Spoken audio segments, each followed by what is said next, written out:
Episodio 1. La última palabra de la monja. Nadie escuchó el grito. O al menos, nadie quiso admitirlo.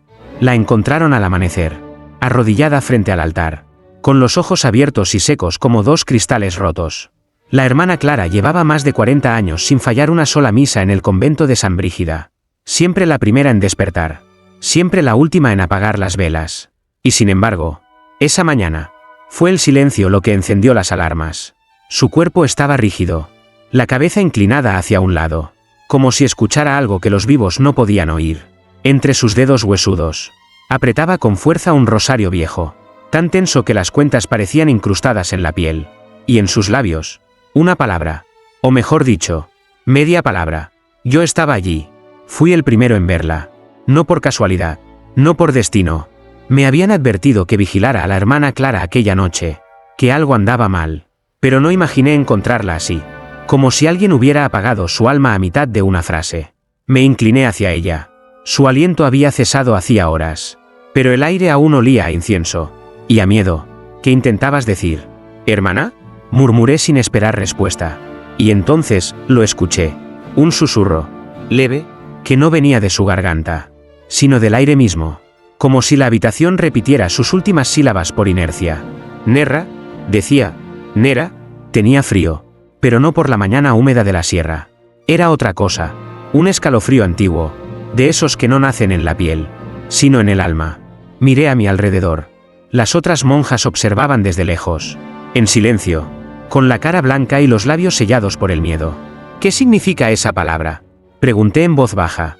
La madre superiora se acercó, temblando, y me arrebató el rosario de las manos con violencia. «No la repitas», dijo. «Ni una vez más». ¿Esa? Esa era la oración prohibida. ¿Qué oración? Ella me miró como si hubiera dicho una blasfemia. La que nadie debe terminar, si quiere seguir con vida. Desde ese día, supe que mi llegada a San Brígida no era por casualidad. Algo antiguo había despertado. Y la hermana Clara fue solo la primera en recordarlo. Pero no sería la última. Episodio 2. El nuevo sacerdote y la oración sellada. Me llamo Mateo Aranda.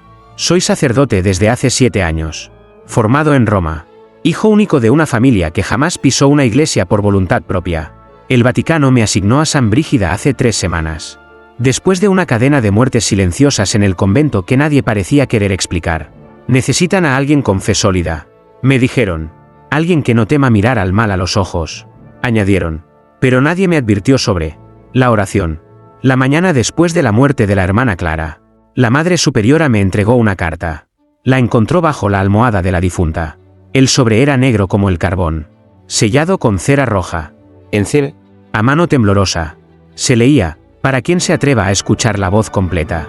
Dentro, un pergamino antiguo, amarillento, con una escritura gótica que apenas lograba entender. Pero al llegar a la mitad del texto, algo me detuvo. No porque no pudiera leerlo, sino porque mi cuerpo se negó. Mis manos empezaron a temblar. Mis labios se cerraron con fuerza. El corazón me palpitaba como si alguien gritara dentro de mí: «No lo digas». Intenté terminarla en voz baja, solo para mí. Pero cuando pronuncié la antepenúltima palabra, el candelabro del altar cayó al suelo. No había viento. No había nadie más. Pero cayó como si una mano invisible lo hubiera arrojado con furia. Guardé el pergamino en una caja con cerradura. Lo escondí bajo mi cama, como un niño esconde un monstruo que no quiere ver.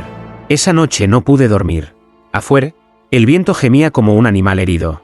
Y cada vez que cerraba los ojos, veía los labios muertos de la hermana Clara murmurando aquella palabra sin terminar. Nera, Nerra. La palabra se repetía en mi mente como una amenaza, como un eco sin fin. A la medianoche, escuché pasos en el pasillo del convento. Lentos, arrastrados. Me levanté, crucé el pasillo y vi a la hermana Lucía frente al altar, en trance, con la boca entreabierta. Estaba rezando la misma oración. Corrí y la sacudí antes de que llegara al final. Sus ojos se abrieron de golpe y gritó con una voz que no era la suya: «No me dejes a medias. Quiero terminarla». La sujeté con fuerza, pero algo dentro de mí sabía que, si ella lo lograba, algo se abriría, algo que no volveríamos a cerrar. Esa noche, comprendí una verdad espantosa. Esta oración no se olvida. Ella espera, en los labios, en los sueños, en la fe deformada. Y lo peor, es que desea ser terminada. Y yo, cada vez tengo más ganas de hacerlo. Episodio 3. El diario de la hermana Inés. Durante los días siguientes, el silencio se convirtió en un huésped permanente en San Brígida. Las oraciones eran más cortas, las miradas más largas. Nadie hablaba de la muerte de la hermana Clara ni del trance de Lucía. Pero todas sabían, todas sentían, que algo se había soltado. Fue entonces cuando conocí el nombre de la hermana Inés. Ella también quiso terminarla, me dijo la Madre Superiora una tarde, con los ojos perdidos en la ventana. Fue hace 20 años. Desde entonces, nadie ha vuelto a decir la última frase hasta ahora. No encontré registro oficial de su muerte. Ni tumba, ni carta, nada. Era como si la iglesia misma la hubiera borrado. Pero esa noche, mientras revisaba un armario viejo en la biblioteca del convento, el destino, o lo que fuera que nos observaba, me entregó lo que buscaba. Un cuaderno de cuero, oculto detrás de una Biblia polvorienta. En la primera página, con letra clara y fuerte, decía, Inés de los Dolores, año del Señor 2005. El diario no hablaba de fe, ni de milagros. Era un descenso. He soñado con la oración otra vez. Cada vez que llego al penúltimo verso, algo en mi cuarto cambia. El crucifijo sangra. Las paredes laten. Pero yo necesito saber qué hay al final. Hoy vi a un ángel, pero tenía alas negras. Me habló con dulzura, y me dijo que el verdadero Dios no teme ser completado. Me ofreció la última frase, susurrada en latín antiguo. La escribí, la memoricé, y la recé. La siguiente página estaba rota, arrancada, quemada en los bordes. Solo quedaba una línea, escrita al reverso con tinta roja. Lo que vino después no era cielo, pero me hizo creer. Cerré el diario con manos temblorosas. Una gota de sudor me cayó en la frente. Aunque hacía frío. Aquella noche, las campanas de la capilla sonaron a las 3 de la madrugada. Nadie las tocó. Nadie estaba en la torre. Y en el suelo de mi habitación, encontré una pluma negra, suave, recién caída. Inés no se fue. Inés no murió. Inés abrió algo. Y ahora, eso quiere que alguien más lo cruce. Y esa puerta, lo sé, está hecha de palabras. Y yo estoy cada vez más cerca de pronunciarlas todas. Episodio 4. Las muertes de los que rezaron de más. La oración tenía ritmo. Tenía cadencia. Tenía hambre. Esa fue la conclusión a la que llegué después de revisar los archivos antiguos del convento y del cementerio de San Brígida. Pedí acceso como sacerdote. Pero en realidad lo hice como hombre marcado por la intriga. Algo me empujaba desde dentro. Una urgencia que no era fe, ni curiosidad. Era como si cada palabra del rezo prohibido quisiera completar su propio final, a través de mí. Y las muertes, todas ellas, tenían algo en común. Se habían acercado demasiado al final. Primero fue el padre Joaquín en 1978, registrado como un colapso cardíaco durante una vigilia. Pero su acta de defunción tenía una nota escrita a mano, labios aún en movimiento. Sangre en la lengua. Después, la hermana Teresa en 1989. Cayó al suelo en la capilla con los ojos en blanco y los dedos quemados, como si su rosario hubiera ardido de pronto. Y luego, Inés. Ella fue la única que dejó testimonio. Pero todos los demás, sus muertes fueron borradas, silenciadas, camufladas como accidentes o enfermedades repentinas. Hasta que, al ver más de 10 casos similares, empecé a notar un patrón. Cada uno de ellos había sido visto rezando a solas. Cada uno murmuraba partes del rezo prohibido. Y todos pronunciaron al menos un verso más que el anterior. Era como si la oración se deslizara por la historia, avanzando, poseyendo, creciendo verso a verso, cuerpo a cuerpo. Una maldición en forma de plegaria. ¿Y si nadie la termina? ¿Qué ocurre? Pregunté en una confesión fingida, solo para oír una voz distinta a la mía. Una anciana del pueblo me respondió sin dudar. Entonces sigue viva, esperando, como una serpiente enroscada en el altar. Esa noche, una monja joven, Sor Beatriz, fue encontrada desmayada en el suelo de la sacristía. Cuando la despertamos, solo repetía entre lágrimas. Solo dije 3 versos, 3. No debía, no debía. Y en su cuello, como marcas de dedos invisibles, se dibujaba una línea roja, como si algo hubiera intentado silenciarla. Ahora lo entiendo. No es una oración, es un pacto. Y cada palabra que se dice, es una firma más cerca del infierno. Pero lo que aún no sé es, ¿quién fue el primero en escribirla? ¿Y quién será el último en recitarla? Porque si alguien lo logra, ya no rezaremos. Seremos rezados. Episodio 5. El niño que repitió las palabras dormido. La noche cayó como un velo sucio sobre San Brígida. Una niebla espesa cubría el convento. y hasta las campanas parecían pesar más, colgando en silencio como si supieran que algo se aproximaba. Yo apenas dormía. Las paredes crujían, las cruces temblaban, y fue en medio de esa inquietud cuando lo escuché por primera vez, como en la sangre. Así enlacé, susurró una voz pequeña, casi inocente, al otro lado del muro. Me levanté de golpe. Era la habitación de los huérfanos, un ala olvidada del convento donde dormían los pocos niños que aún quedaban en el pueblo. Nadie les prestaba mucha atención. Eran huérfanos de guerras, abandonos y pecados ajenos. Pero esa noche, uno de ellos, Tomás, apenas 9 años, hablaba dormido. Y lo que decía, no era un sueño cualquiera. Entré despacio. La hermana Lucía ya estaba allí, con las manos en la boca y los ojos húmedos de miedo. Tomás yacía en su camita, los brazos extendidos como si ofreciera algo al cielo. Sus labios se movían con precisión. Repetía la oración prohibida. No una parte, no un verso, casi toda. ¿Quién le enseñó eso? Le pregunté a Lucía, tratando de no gritar. Nadie, me respondió. Anoche le leí un salmo para dormir. Eso es todo. Eso es todo. Lo juro. Pero yo ya sabía lo que ocurría. La oración había comenzado a rezarse sola, a través de los sueños, a través de los más inocentes. Era como una enfermedad sin síntomas visibles, hasta que era demasiado tarde. ¿Qué hacemos?, susurró Lucía, con los ojos clavados en el niño. Yo no sabía responder. Quería creer que si lo despertábamos, todo terminaría. Pero algo en mí, algo primitivo, me decía que interrumpir el rezo a mitad era aún peor que completarlo. Entonces Tomás dijo la penúltima frase. Su voz cambió. Se hizo grave, profunda, como si no viniera de él sino de otro ser que hablaba a través de su garganta. Y que la carne sea el templo de lo impuro. Lo sacudí, lo grité, le arrojé agua bendita. Los ojos del niño se abrieron de golpe, negros, sin pupilas, y durante un segundo, solo un segundo, vi reflejada en ellos la imagen de un altar ardiendo, en un lugar donde no existía Dios.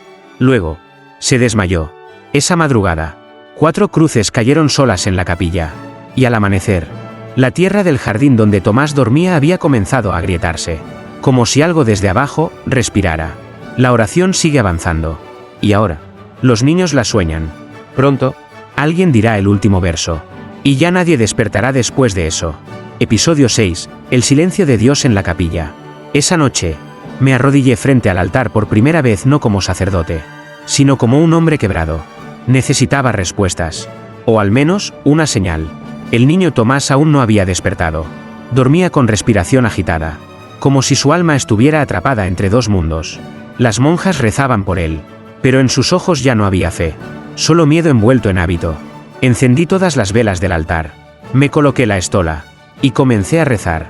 Primero el Padre Nuestro, luego el Credo, después, uno de los salmos más poderosos que conocía. Cada palabra salía de mi boca como una piedra lanzada al abismo. Y el abismo no respondió. Nada, ni un murmullo, ni una brisa, ni un temblor espiritual. Era como si Dios se hubiera ausentado. Me arrodillé en silencio.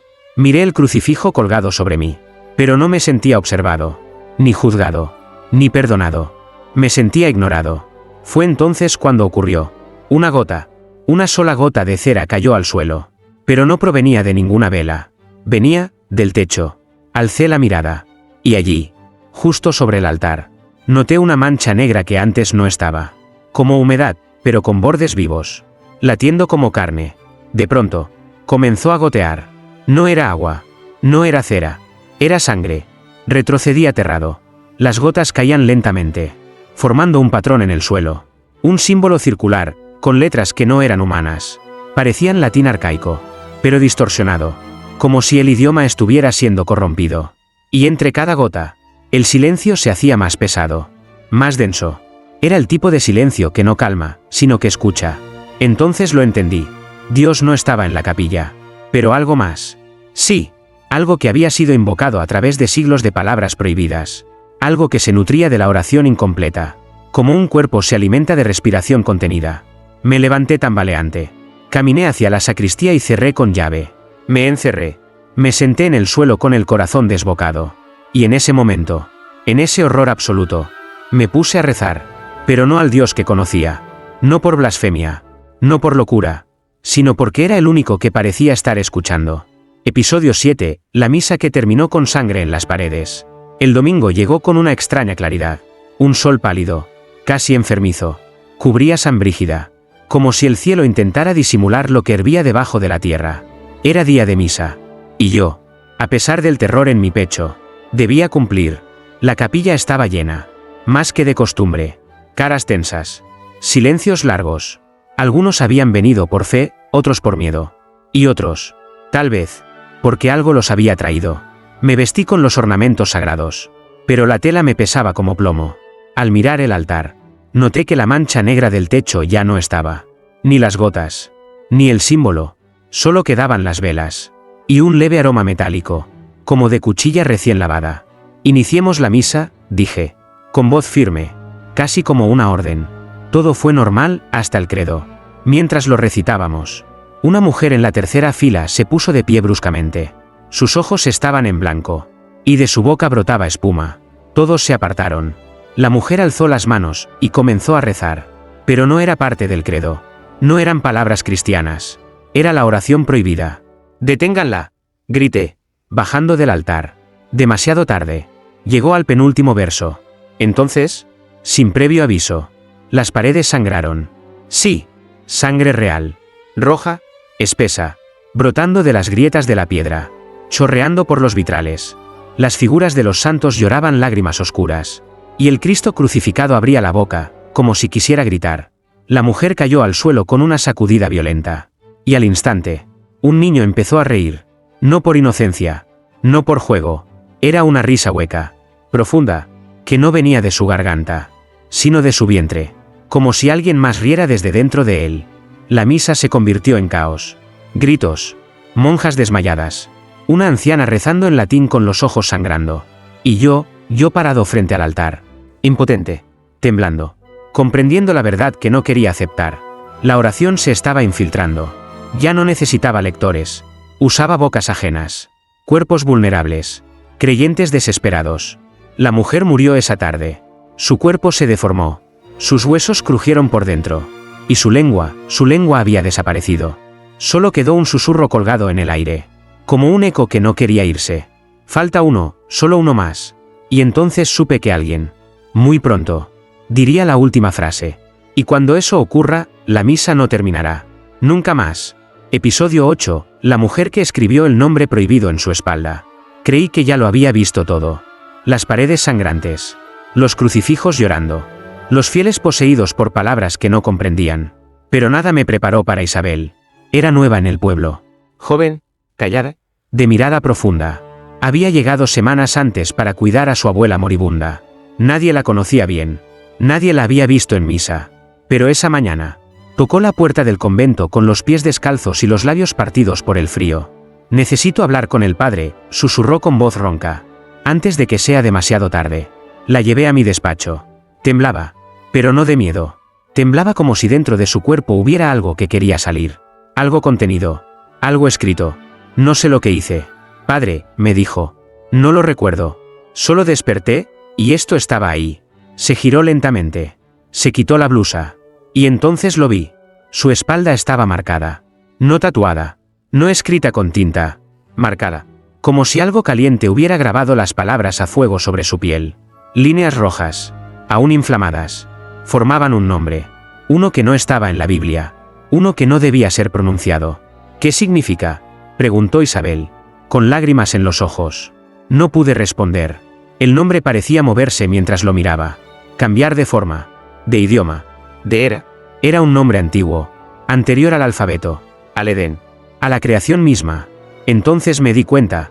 Era el nombre del destinatario de la oración. Aquel a quien se dirigía. El que escuchaba desde el principio de los tiempos. Y alguien, o algo, lo había escrito en su carne como una ofrenda. «Anoche soñé con un coro», susurró ella. «Monjas con ojos vendados, repitiendo un rezo que nunca terminaba. Me obligaban a escribir. Me decían que el final estaba en mí». Me arrodillé ante ella. No por devoción, sino por desesperación. «Isabel», le dije, «no debes repetir ese nombre. Nunca, aunque lo sientas en la lengua, aunque lo oigas en tu mente. Ese nombre es la llave. Y tú eres la puerta». Esa misma noche, Isabel desapareció. Su cama intacta. La ventana abierta. Y sobre su almohada, una frase escrita con sangre. Yo no lo dije, pero él ya me escuchó. Desde entonces, he empezado a soñar con ella. Camina entre ruinas. Susurra palabras sin boca. Y su espalda arde como un faro, llamando algo que aún no se ha atrevido a venir. Pero vendrá, porque ya conoce su nombre. Episodio 9, el espejo que mostraba cómo ibas a morir si la decías. Hay objetos que no deberían reflejar. Cosas que no devuelven tu imagen, sino tu destino. La Madre Superiora me condujo aquella tarde a una sala cerrada del convento. Polvorienta. Olvidada. Sellada con una cruz rota en la puerta. No habló en todo el trayecto. Como si cada paso la acercara a una herida aún sangrante. No debí traerlo aquí, murmuró al abrir la puerta. Pero tú ya estás dentro. Padre Mateo. Y no hay salida sin visión. La habitación estaba vacía salvo por un objeto cubierto con una tela negra, un espejo antiguo. De marco de hierro ennegrecido y símbolos tallados que ningún sacerdote reconocería, pero que todo demonio entendería. Este espejo apareció después de que una monja dijera la penúltima frase de la oración. Hace más de 40 años, explicó ella.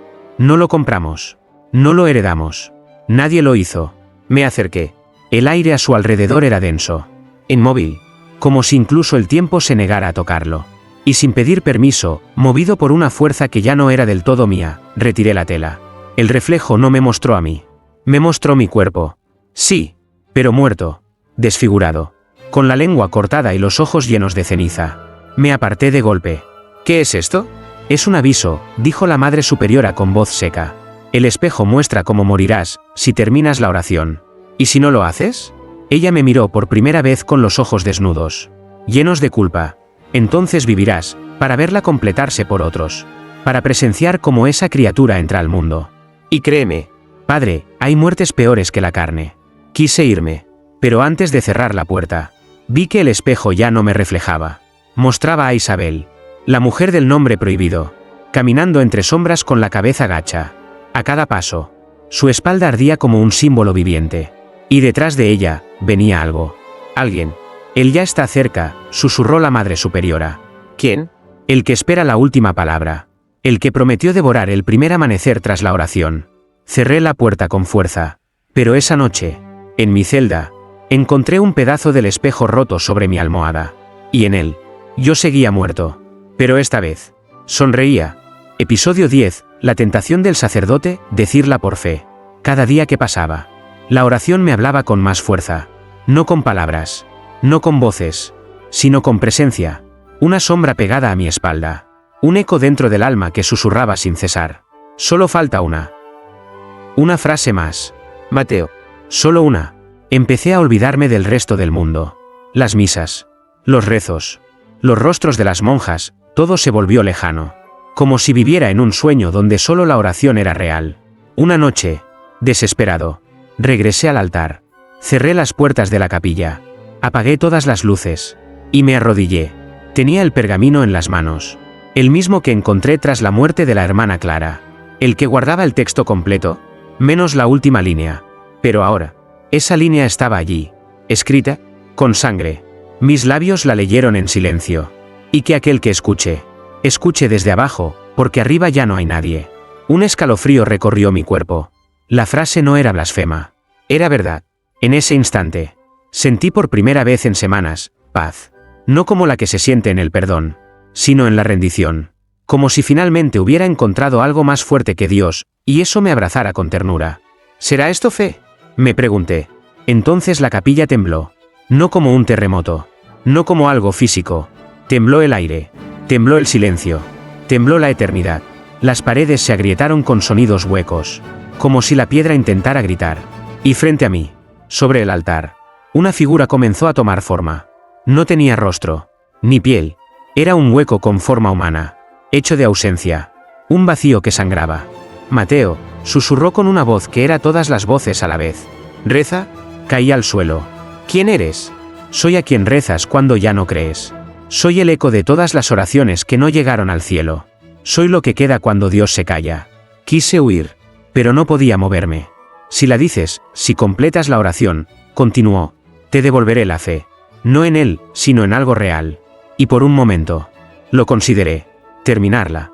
Ver qué ocurría. Entregarme. Pero entonces recordé el espejo. Recordé mi cadáver sonriendo. Recordé a Isabel, marcada. Y recordé a Tomás. El niño, aún dormido. No, aún no. Rompí el pergamino. Lo hice trizas con mis propias manos. Mientras la figura gritaba en un idioma que me hizo sangrar los oídos. La figura desapareció. Pero desde ese momento, yo también dejé de estar completo. Porque ahora sé que la fe no siempre te salva. A veces, es la carnada. Episodio 11, el demonio que se arrodilló en el altar. Desde aquella noche en la capilla, el mundo ya no volvió a sentirse igual. Las sombras parecían más densas. El silencio, más lleno. Y mi alma, más rota, había destruido el pergamino. Sí, pero no el rezo. Porque la oración no estaba en el papel. Estaba en nosotros. Como una semilla maldita que había echado raíces en cada rincón del convento. A los pocos días, comenzó a circular un rumor entre las monjas. Alguien viene cada madrugada y reza en voz baja, susurraban. Pero no es humano. Yo no quería creerlo. Pensé que eran delirios. Producto del miedo colectivo. Hasta que lo vi. Con mis propios ojos. Fue a las 3:17 de la madrugada. Esa hora impía en la que el mundo parece detenerse. Y hasta los ángeles duermen con un ojo abierto. Me escondí en la sacristía. Esperando. Y entonces, entró. Una figura encapuchada. De pasos lentos. Se acercó al altar y se arrodilló. No con reverencia. No con humildad. Con dominio. Como si el acto mismo de inclinarse fuera una burla. Comenzó a rezar. Pero no con la voz de un hombre. Ni de una mujer. Era un murmullo doble. Triple. Infinito. Como si muchas gargantas hablaran a través de una sola boca. Estaba recitando la oración. Desde el principio. Cada verso sonaba más fuerte. Más grave. El aire vibraba. Las velas se apagaron solas. Y los vitrales comenzaron a agrietarse. Uno por uno. Cuando llegó al penúltimo verso. Me atreví a salir. Crucé el pasillo a ciegas y grité. «Detente». La figura levantó el rostro. Y lo que vi. No tenía rostro. Era un vacío. Un hueco palpitante cubierto de ceniza. Con grietas por las que asomaban dientes que no pertenecían a este mundo. Aún así, sonrió. «Tú también quieres saber cómo termina», me dijo. «¿Por qué negarlo?» Yo no respondí. Solo recé.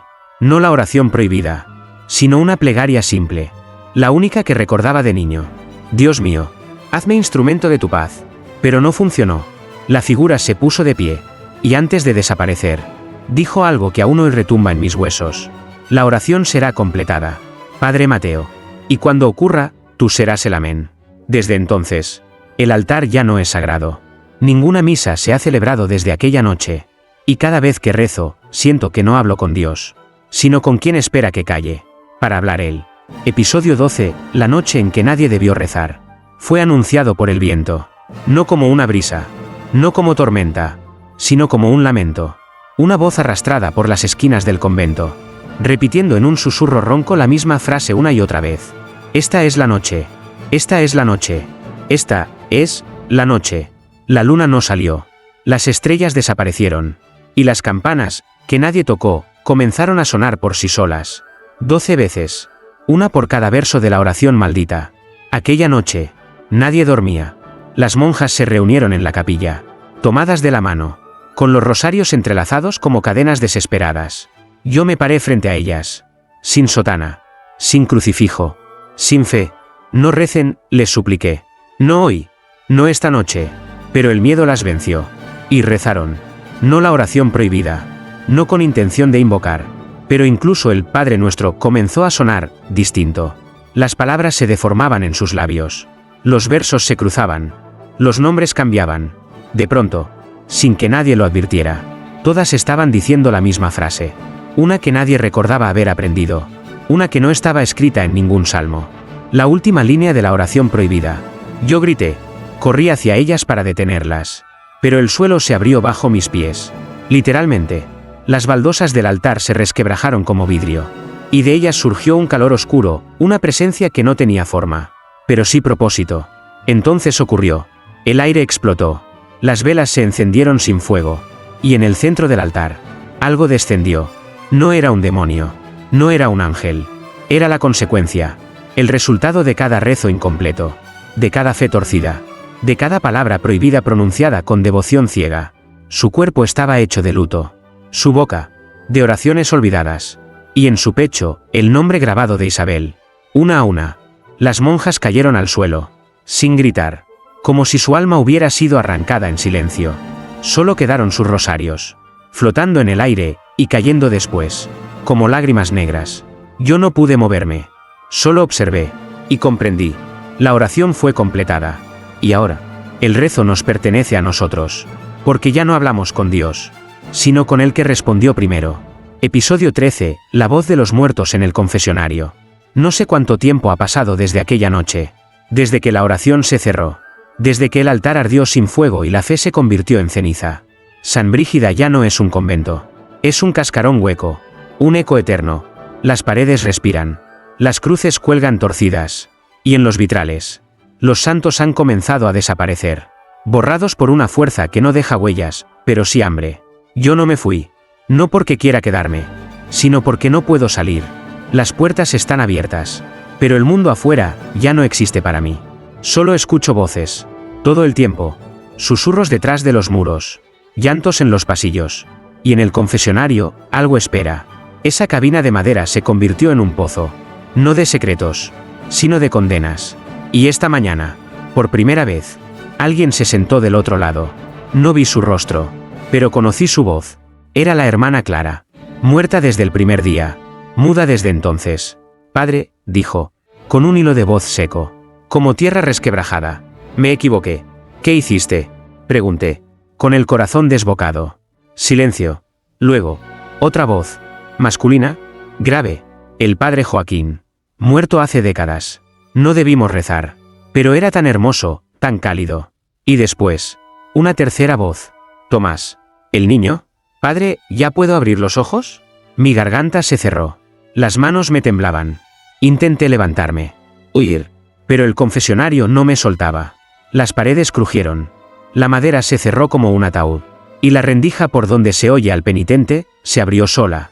Del otro lado, no había nadie. Solo un hueco oscuro, profundo, que parecía mirarme. Y desde allí, la voz final, una que no era de este mundo, una que no pedía perdón, sino permiso. Has escuchado a los que murieron, dijo. Ahora, escucha al que los escuchó. Y en ese momento, sentí la necesidad de rezar. No por salvación, no por redención, sino porque, por primera vez, entendí el propósito de la oración maldita. No era para hablar con Dios, era para dejar de estar solo. Y yo ya no lo estoy. Episodio 14. El sacrificio que selló la oración para siempre. He escrito esto con sangre, no porque quiera dramatizar, sino porque ya no tengo tinta, y porque las palabras verdaderas exigen precio. Desde la noche en que la voz me habló en el confesionario, no he vuelto a dormir.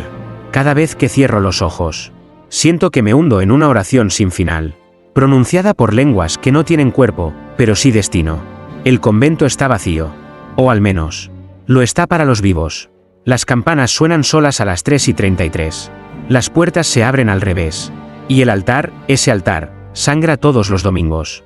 No importa que no haya misa. La oración ya no necesita bocas. Se reza sola. Pero hoy, algo cambió. Encontré una carta. No sé quién la dejó. No tiene nombre. Solo una frase escrita a mano. Solo un sacrificio voluntario puede sellar lo que fue abierto con fe ciega. Debajo de la nota, había una daga. Antigua, oxidada, cubierta de símbolos idénticos a los del espejo maldito. Y supe lo que debía hacer. No por heroísmo, no por valentía, sino porque yo fui quien permitió que llegara al final. Yo escuché. Yo abrí. Yo no detuve a tiempo. Subí al altar. Por última vez. Vestí mi sotana. Recé, no a Dios, sino al silencio. Y cuando levanté la daga, el aire se detuvo. Las paredes del convento comenzaron a gritar. Sí, a gritar. Como si el mismo edificio supiera lo que iba a pasar. Me arrodillé. Y justo antes de hundir el filo en mi pecho, escuché el eco. Amén. No lo dije yo. Lo dijo él. El que esperó todas las palabras, para pronunciar la última. Sentí el acero cortar. El dolor fue real. Pero también fue bello. Como si por fin alguien más cargara el peso. Y entonces, todo se apagó. Ni luz, ni sombra. Solo, silencio. Cuando abrí los ojos, ya no estaba en el convento. Estaba en él. Dentro de la oración. Una estructura de versos flotantes. De voces muertas rezando en bucle. Y al fondo, una figura me esperaba. No me habló. Solo me mostró algo. El nombre de quien vendría después. Y ese nombre es tuyo. Sí, tú que lees esto. Tú que seguiste las palabras. Tú que te acercaste demasiado al final. Porque la oración no se selló. Solo cambió de portador. Episodio 15. El eco que aún reza en San Brígida. Dicen que el convento de San Brígida fue abandonado. Que una tormenta lo arrasó. Que un rayo lo partió en dos. Que nunca existió. Mentiras. Yo estuve allí la semana pasada. Y el lugar sigue en pie. Cubierto por hiedra. Con ventanas tapiadas y muros agrietados. Pero vivo. No como edificio. Como presencia. No fui por casualidad. No por fe. Fui porque alguien me envió una carta. Sin remitente. Solo 5 palabras. Escritas con tinta roja. Aún se escucha la oración. Fui solo. A medianoche. Traspasé la verja oxidada. Empujé la puerta principal. Y lo supe de inmediato. No estaba solo. Los pasillos estaban cubiertos de polvo, pero no había huellas. El aire olía a incienso y a carne. Y en el altar. Una vela encendida. Solo una. Como si alguien me esperara. Entonces la escuché. No una voz. Un eco. Leve. Intermitente. Como si viniera de las paredes. Del techo. Del suelo. De mí mismo. Que el alma se rinda. Que la fe se doblegue. Que el último verso sea el primero. La oración. Otra vez. Comenzando de nuevo. Y en ese momento. Lo entendí. La oración no era un ritual. Era un ciclo. Una maldición perpetua que se traspasa. Que reposa en quien la escucha. La piensa. La teme. No necesita ser pronunciada. Solo recordada. Me tapé los oídos. Grité. Corrí hacia la salida. Pero el convento ya no tenía puertas. Solo una pared. Y en ella. Escrito con lo que parecía sangre fresca. Un nuevo nombre. El mío. Y debajo. Una última línea añadida al rezo maldito. El que lee, continúa. Estás escuchando. ¿Verdad? ¿Sentiste el escalofrío mientras leías? Entonces ya es tarde. Porque si llegaste hasta aquí, la oración vive en ti. No la digas en voz alta. No la repitas dormido. Y sobre todo, nunca la termines. Si quieres seguir con vida,